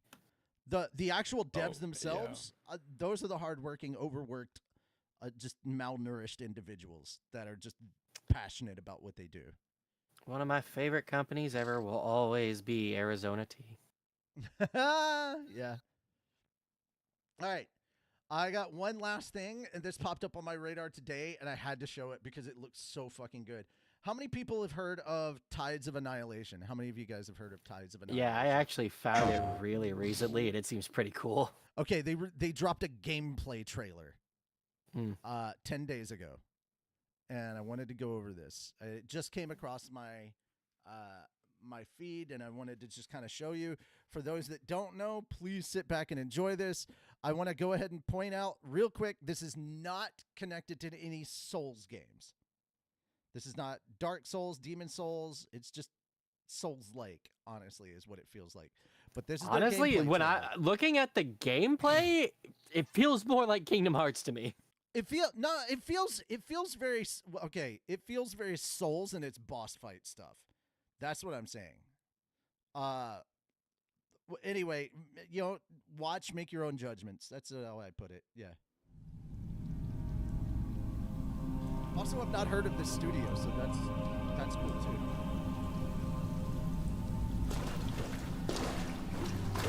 Another folded realm.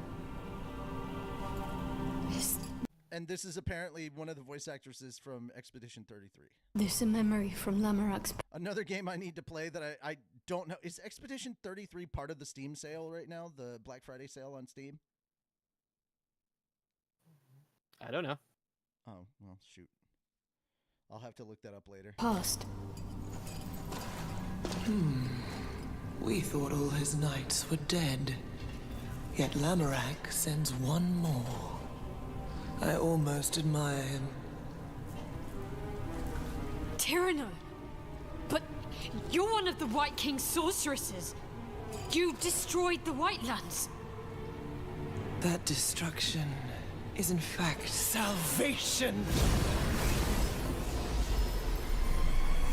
You're insane! You know not of what you speak. Accept your defeat!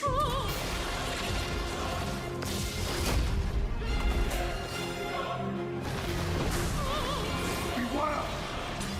Lamorak! She's created another folded realm. I can't reach her. We cannot cross the folded realm, but this mere shard. Take the spear.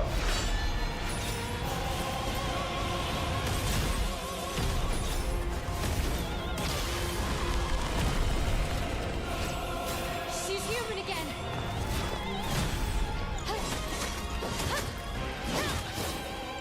It seems you do have the capacity to surprise us.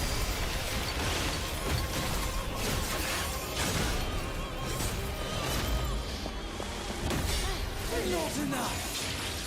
Change. Rectus.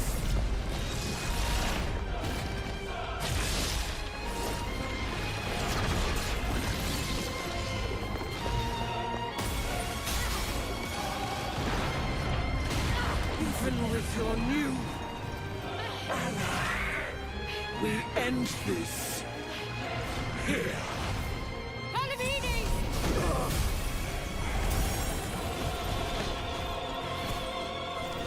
Enemy of my enemy, I lend you my strength. We fight as one.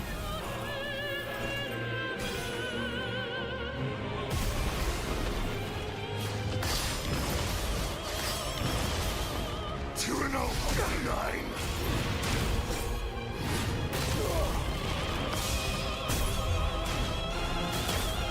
You will not escape justice.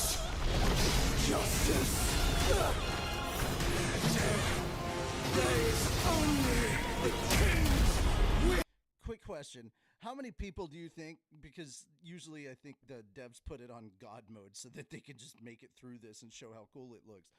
How many people do you think by the time you get like a quarter of the way through that health bar have died 30 times before getting there?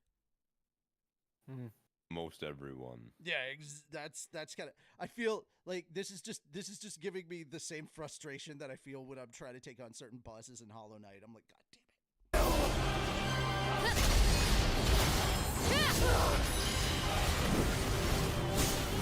Go to hell!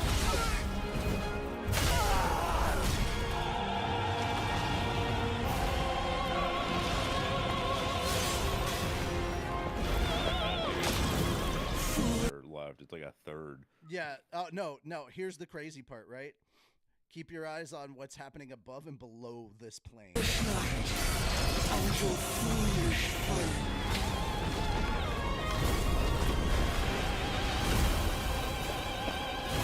Faced with the agony of truth, you choose the comfort of lies.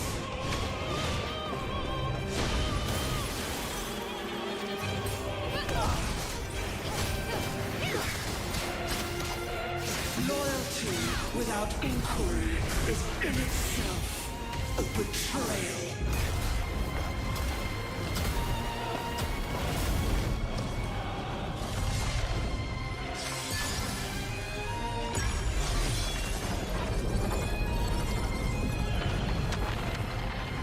Your loyalty has condemned this man.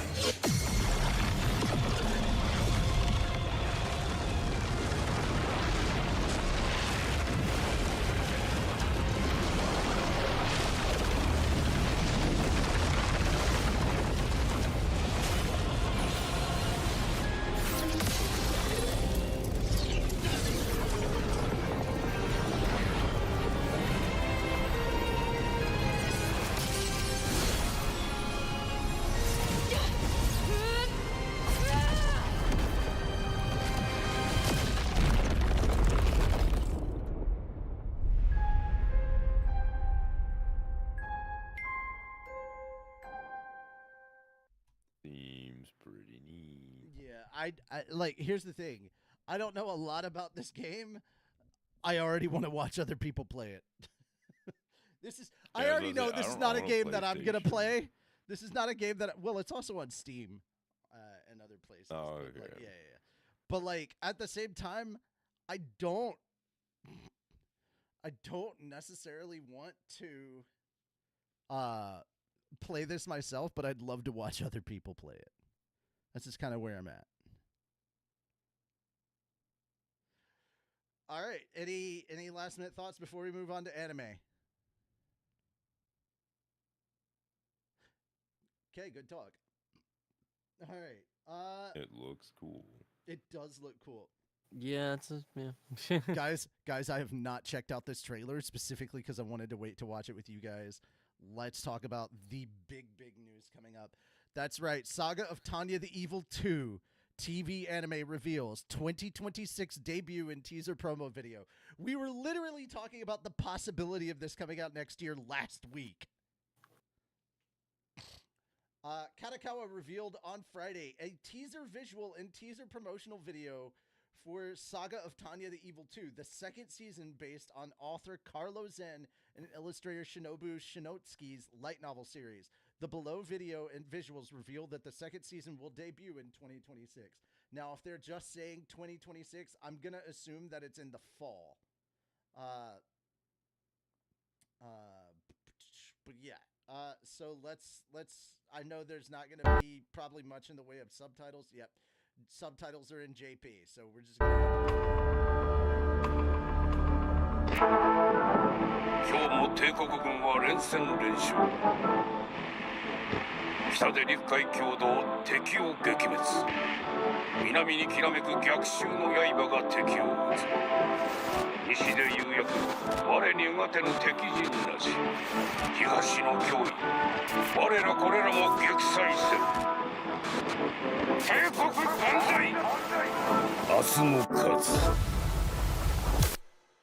嘘を言うな。昨日は勝った、今日も勝った、明日も勝つ。バカバカしい。戦略なき作戦、活用なき勝利。これでは全てが浪費だ。出口を探せバカ野郎。ああ、失礼。ターニャ・フォン・デグレチャフ中佐であります。出口はいずこにありや。全世界は知らんと欲す。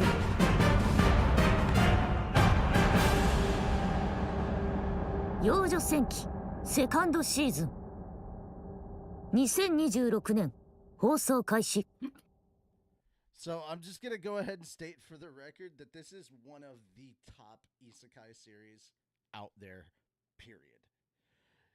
Japanese.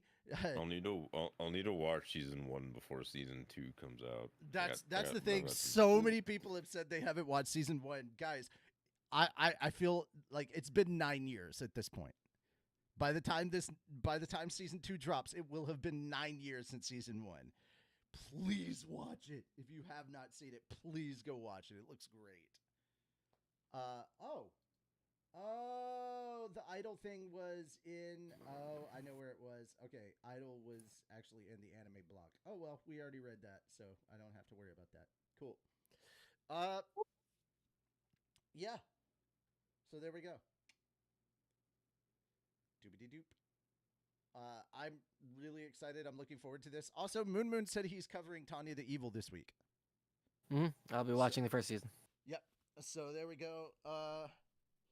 So there you go, guys. In preparation, but knowing is it a 12 or a 24 season? I has not watched, but knowing Richie will fix it. I think it's 12. It's a 12. I Okay. think. I think it's a 12 episode season. We'll see. I don't know. All right. Who wants to cover this next topic?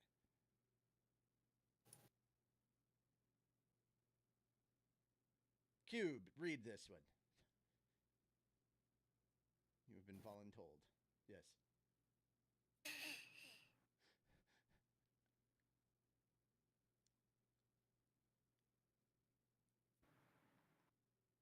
Cube. Shonen Jump pop-up Okay. shop opens in New Jersey until January 20th. The Viz Media opened its Shonen Jump pop-up shop in the American Dream Mall in New Jersey on November 21st. The shop will be operational through January 20th and has imported merchandise from the following anime and manga franchises: One Piece, Sakamoto Days, Blue Box, Kagurabachi, Hunter x Hunter, Dragon Ball, JoJo, Naruto, Bleach, Gintama, Haikyuu, My Hero Academia, Demon Slayer, Jujutsu Kaisen, The Prince of Tennis 2, and then Kaiju number 8. The pop-up will be open from 11 a.m. EST through 9 p.m. EST Monday through Thursday, 11 a.m. EST through 10 p.m. EST Friday through Saturday, 11 a.m. AST through 7 p.m. EST Sunday. The pop-up is located at the American Dream Mall, Court A, near H Mart and the Lego store. The one American Dream Way, East Rutherford, New Jersey. Yep. So 07. Yeah, exactly. 07's in the chat. Yeah, exactly. 07. 07. Yeah. But yeah, so my immediate thing upon reading this was like, man, Moon, we've got to get a hold of Calvin and see if you could send him the money to get you some Haikyuu merch. That'd be kind of nice. Although we got a few stores down here already that sell some stuff, so I'm sure I can find it. Yeah. Because like the Mall of Georgia has, I forgot the name of the store, but it looks kind of like that a little bit, except it's brighter colored. But it's got some Haikyuu, some Gundam, Dragon Ball, and a bunch of other stuff in there. Gotcha. All right. Besides me, who's been reading the Reincarnated as a Dragon Hatchling series? I've read some of it. Okay. So Dragon Hatchling will be ending in volume 17 of the light novels. Amazon and other retailers are listing the 17th volume of story writer Nekoko and illustrator Naji Yanagita's Reincarnated as Dragon Hatchling light novel series as its final volume. Square Enix will ship the final volume on January 7th. Seven Seas is releasing both the light novel series and Rio's manga adaptation in English. And I'm not going to go through all this backstory, but yeah. That seems about right for where the story's at, so I'm not overly surprised. I just really wish they didn't like save the last quarter of the book for like side story stuff. Just like keep going with the main story. That's the one thing. That and hell mode, they have a problem with that of ending the main story too early and then going and doing a side story thing for the last quarter of the book, and I'm not a fan of that. Alrighty. Fenris, you want to read this next one?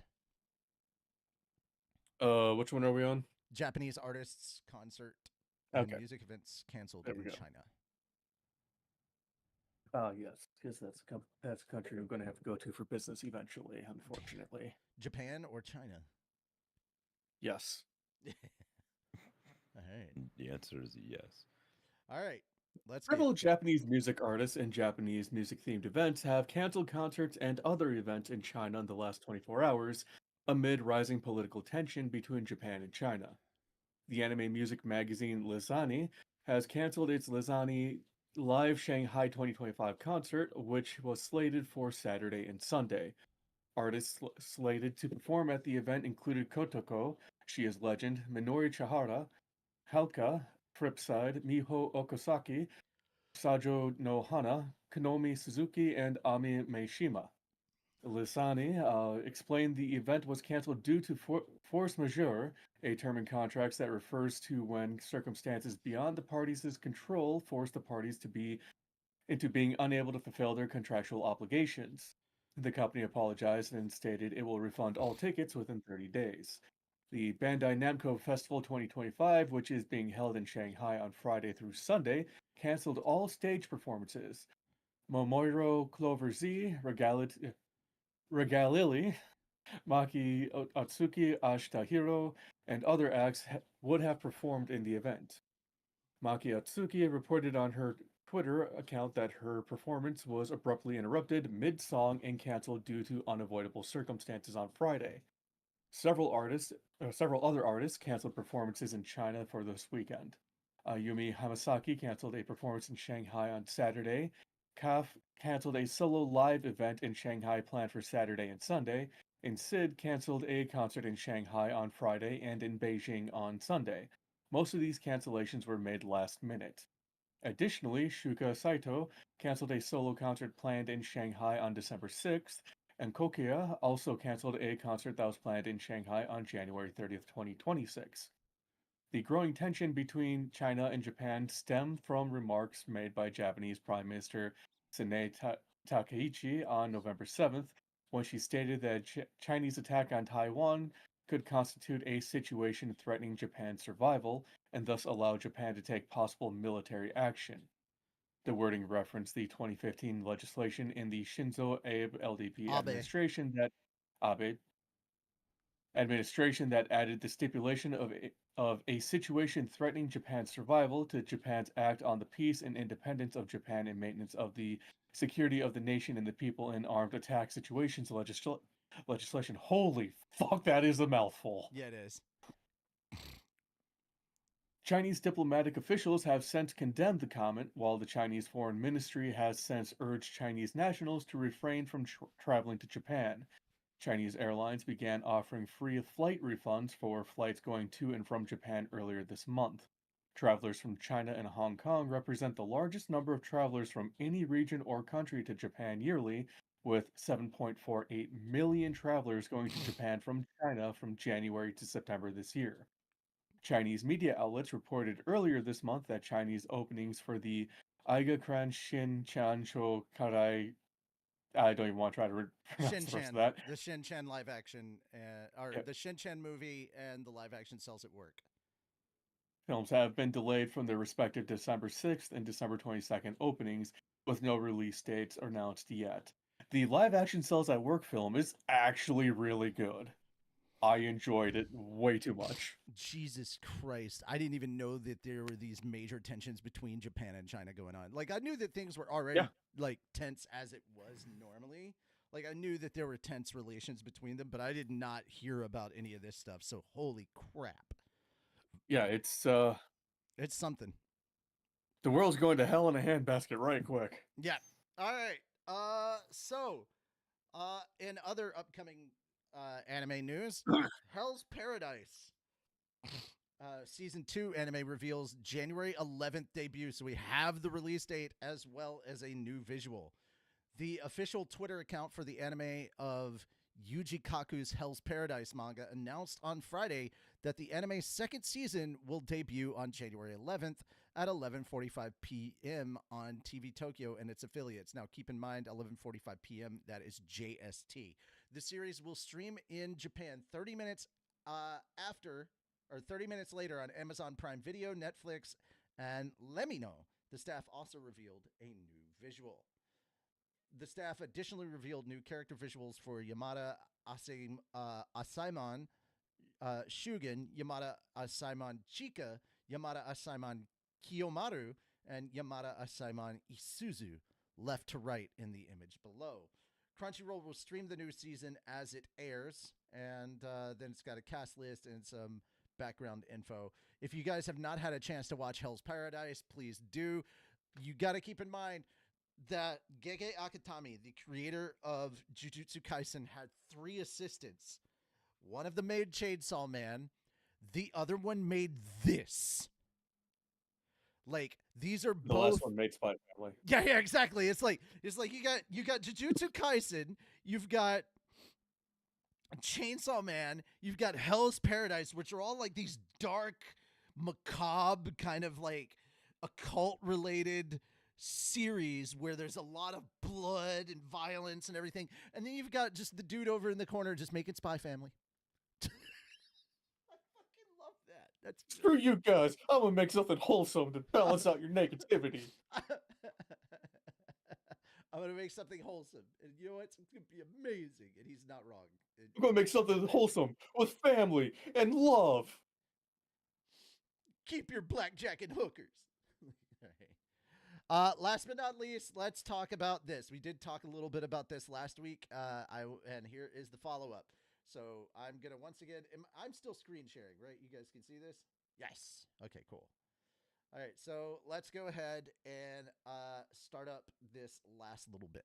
Help to save anime from Crunchyroll and Crunchyroll from themselves. Words come through from sources in the company that Crunchyroll executives are still going through with their plans to scrap all of their advanced subtitling features, which allow for in-shot captions on signs and text messages, multiple characters speaking over each other, and all the other little things that make anime more watchable. You can watch my full video linked on the side for more info, but long story short, they're switching from the fan-subber developed open source Aegis sub format to a commercial captioning service called Una, which will make it very slightly cheaper to sub-license shows to other platforms like Netflix, and more importantly, make it much easier to outsource more subtitling work to third-party localization services that don't actually know anything about anime or care about it at all, instead of the dedicated former fan sub freelancers they work with now. And the only cost will be every show except maybe their highest profile isekai and shonen jump stuff looking like this. そういうことか。先生よりわかりやすいかも。吉田って勝手にめちゃくちゃ頭いいイメージあったけど。 Dude, I'm gonna have to pause the shit out of that to read any kind of subtitles going on. That's ridiculous. I know, right? And they're not even complete. You can't even With tell who's more talking. and more translation errors that take longer and longer to fix if it ever happens at all. And just by the way, if you think, oh, I pirate anime, I'm gonna be fine, most bootleg subtitles are ripped right from Crunchyroll. There isn't really a fan sub scene anymore. And even if you're a dub watcher, it's still gonna affect you, since on-screen text is going to be left untranslated more and more often. Apparently, Crunchyroll's executives, who also don't really know anything or care about anime, have determined that you will not be upset enough about this degradation of your viewing experience to offset their potential savings. So it's time to prove how wrong they are. Share videos and articles about this on your social media and comment on all of their social media, letting them know you won't stand for this. You can also boost this short and my original video in the algorithm by leaving likes and comments if you feel like it, and I'd urge any of you with your own platforms or friends that make content to create your own posts and videos about them. Because the bigger the backlash gets and the more money they stand to lose, the more likely they are to listen. On that note, most important of all, if you feel like canceling your membership over this, make sure to write in the feedback form that you want them to make a firm public commitment to maintaining their subtitle quality by using Aegis sub instead of Una. That's Una with 3 O's, all caps. We've already managed to delay this in-shitification by making noise about it, and we can still stop it in its tracks, but we need to do it together, because I need your... Yeah, and there you go, guys. That's what's going on right now over at Crunchyroll. So I wanted to help spread this message and get more people out there complaining about this. Like, if you don't want to get shit subtitles in the industry, because as soon as Crunchyroll does it, others are going to pick this up. Because Crunchyroll is the big brand. Now, High Dive may take a while for them because they are kind of purists in that. But at the same time, the suits are going to want to try and save money where they can. And that's just that. So, yeah. This is We're just not looking up our own goddamn anime streaming website with blackjack and hookers. But yeah, that's where we're at on this, guys. Mm-hmm. Can't tell you enough how much it is. It behooves you to help spread this message. And as always, you can find the links down in the description. This is the bottom link in the anime area. Please, please, please go share it around there. Do not let Crunchyroll ruin anime for everyone. That being said, that's it for us for Anime Church. That's all our topics. Thank you guys so much for coming and showing up. We are Anime Church, the nerdy little news show where you can cosplay, and it's absolutely acceptable because we're that kind of a church. We won't judge you for your cosplay. We've got better things to judge you for. I am Richie Roberts, your Minister of Science and Technology. I am Moonlight Sparks, your Minister of Arceology. Praise Arceus. And I'm Fenrir Saru, patron saint to snackers and alcohol. Cube. I'm Cube of the Cult of Cubes. There we go. Every once in a while, we have to poke him to make sure he's still alive. But guys, hello in there. What's there to be all cubey about? True love. Ah, there you see, true love. He said true love. There's no more. True love truly is a noble cause. But we know he said to blame, which we all know means to bluff. No. Except is the greatest thing in the world, except for a nice MLT, mutton, lettuce, and tomato sandwich. You know, when the mutton is nice and lean. Nice and lean. There you go. Had to put that part in there. That being said, though, forgot guys. Yeah. That being said, though, guys, thank you so much. Have a wonderful day. We'll see you later. And for those of you that care, in a little bit, I will be back on my server over on Discord with Blebby, who is finishing up the last 3 episodes of the OVA of Slime before we dive into season 2. So if you guys want to come and watch with us and see and hear Blebby's reaction to season 2 of Slime, please come on by and come check it out with us. That being said, you all have a wonderful day and enjoy it thoroughly. This has been Anime Church. We're out. Take care and bye-bye for now. Oh, lastly, before I forget, please go to the link. I'm about to post it again because I know I posted it earlier at the beginning, but I need to make sure that it happens again. Please go vote. Please go vote on this poll that I'm posting right now. There's a bunch of different storied games on this poll that I would like to stream. I would like to play so that Blebby can get the story from these. And it's just a question about which one we want to start with. It's not necessarily which one you think, like, which one do you want to see us start off with is basically the question. We're going to do all of them eventually. Club. It's not on there. Well, I at least know my sister voted because I can't vote. Here's the thing, guys. Because of IP. Gotcha. Sorry. Yep. Damn it. That's fine. No. I can fix it. I'm just curious to what she voted for. I don't know, dude. I don't know. Let me click on it real quick because I should be able to fix like the IP issue.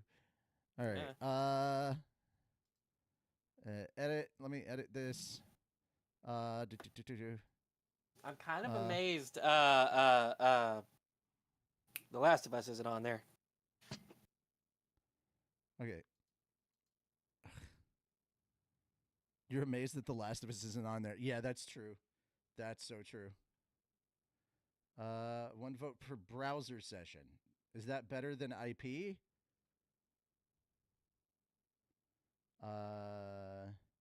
Require participant names. Show advanced settings. Always visibility. Always public. Permissions. Nobody. Allow comments. Oh, okay. We can allow comments. There we go. Don't hide the share button. Close poll on a scheduled date. There we go. The scheduled date would be because I need to have this by. I need to have this by. What the frick? Oh, this is December 2025. Gotcha. By Wednesday. Yep. Like Titanfall 2 is currently in the lead. Yeah, it is. There we go. Well, it's like Bam. the shortest game out of all of these. To be fair, yeah, it's so true. It's so true. Voting interval once per minute. Once per day. You can do voting once per day. Edit vote permissions. Nope. Okay, voting once per browser session. Instead of IP address, once per browser session? I don't know. They won't let us do 1 vote per unique code? I don't know. I guess we'll do unique code or whatever. Okay. So far, what's this? Okay, and now we will refresh, show results. Okay, so Titanfall 2 is now in the lead with Ghost of Tsushima and Horizon Zero Dawn at 2 votes. Wow, nobody voted for Spider-Man. That's crazy. Spider-Man has a really good story. But yeah. That being what it is, thank you guys so much. Really, really appreciate it. Vote around horror game. How dare you? We're already doing horror, Blebby. You're making me play Alien Isolation. Shut the hell up. All right. There we go, everybody. Okay, Have fine. fun. How to Date a Magical Girl. That's not on the list. Stick to the damn list. All right. Also, literally pretty sure Blebby's already playing those on her own channel. So there. I mean, yeah, because that's kind of like up her alley, dating sims and like horror. Anyway. Oh yeah. Take care. I saw all the bye-bye games for that got now. added when you put her in the family. I'm sitting there like, well then. Bye-bye. Bye.